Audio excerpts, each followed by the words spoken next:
छोटी परी और अंधेरे का रहस्य। एक गांव में जारा नाम की एक छोटी परी रहती थी। उसे रात के अंधेरे से बहुत डर लगता था।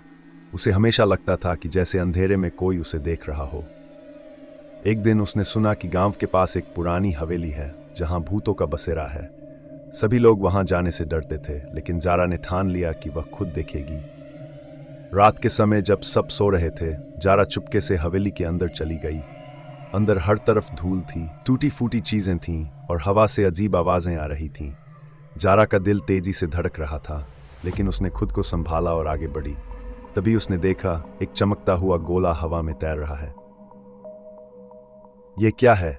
जारा ने धीरे से पूछा।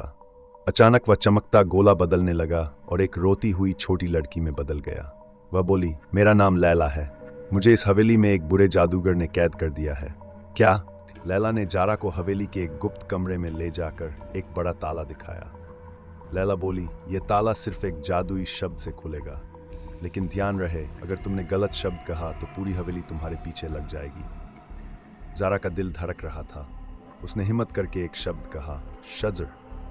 जैसे ही उसने ये कहा, हवेली रोशनी से भर गई। लैला आजाद हो गई और पूरी हवेली एक सुंदर महल में बदल गई। जारा ने चैन की सांस ली।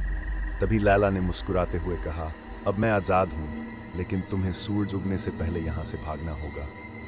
यह सुनकर जारा डर गई और दौड़ती हुई घर लौट आई। सुबह होने से पहले वह सुरक्षित घर पहुंच गई। उस दिन के बाद जारा ने अंधेरे से डरना छोड़ दिया, लेकिन उसने फिर कभी हवेली की तरफ नहीं देखा।